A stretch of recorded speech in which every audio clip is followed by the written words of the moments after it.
उत्तर प्रदेश लोक निर्माण विभाग के मिनिस्ट्रियल एसोसिएशन लखनऊ शाखा के नवनिर्वाचित पदाधिकारियों ने अपनी लंबित समस्याओं और मांगों के बारे में बताया कि मिनिस्ट्रियल कर्मचारियों के लिए आवास उपलब्ध नहीं है, पुरानी पेंशन बहाल हो, समूह ग के कर्मचारियों को स्थानांतरण नीति से बाहर रखा जाए, मेडिकल कैशलेस योजना लागू हो और साथ ही जोर देके कहा कि हमें एनपीएस नहीं चाहिए।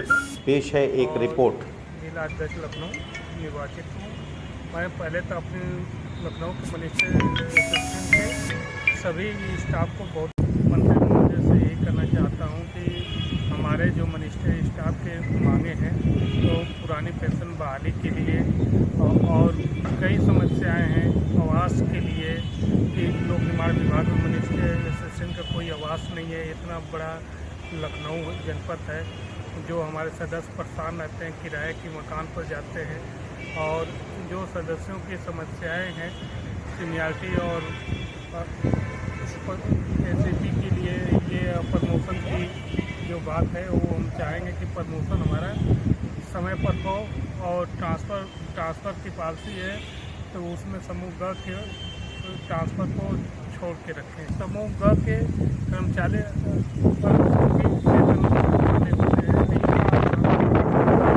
जिले के बाहर होना, ये उनको दिक्कत है, परेशानियाँ होती हैं और उसमें भी कर्मचारी अपने सेटअप बच्चों का एडमिशन कराता है और यहाँ से दूसरी जगह जाने में उनको बहुत कठिनाइयों का सामना करना पड़ता है। इसलिए हम चाहें कि खंड में ही हस्तांतरण करना हो तो खंड में ही पटल परिवर्तन ही कर दिया जाए। और एनपीएस को लेकर जो हमारी समस्याएं हैं वो तो ऑल इंडिया लेवल पर हैं। एनपीएस जो न्यू पेंशन स्कीम है वो एक्चुअली में नो पेंशन स्कीम है, क्योंकि 60,000 कमाने वाला कर्मचारी रिटायरमेंट के बाद अगर उसे 6,000 रुपये या 1,600 रुपये कुछ लोगों को मिल रहा है तो वो कैसे अपना गुजारा करेंगे। ऊपर बैठे अधिकारियों को, पदाधिकारियों को और नेताओं को ये चीज़ सोचनी चाहिए। दूसरी चीज़ ये है कि महिलाओं के लिए, जैसे महिलाओं के लिए क्रेच की व्यवस्था हमारे पीडब्ल्यूडी में नहीं है, उनका ट्रांसफ़र यहाँ होता है, उनको आवास की बहुत दिक्कत रहती है। यहाँ पे कोई ऐसी कॉलोनी नहीं है पीडब्ल्यूडी के मिनिस्ट्रियल एसोसिएशन के बाबुओं के लिए कि वो उनको अलॉट किया जा सके, तो एक वो मांग हमारी है। और मेडिकल के लिए ख़ास तौर पे मंत्री जी ने कहा है कैशलेस परियोजना शुरू करने के लिए, वो तो काफ़ी दिन पहले कहा था। सपा सरकार के दौरान भी कार्रवाई चालू हुई थी मगर आज तक वो लागू नहीं हो पाया है। ये हमारी समस्याएं हैं जिनको हम आगे बढ़ाना चाहते हैं। सर परिचय दे दीजिए अपना। आशीष खरे, कार्यकारी अध्यक्ष। तो मैं मंसूर अली, अभी हाल ही में जो चुनाव हुआ है उसमें जनता सचिव पद पे विजयी हुआ हूँ।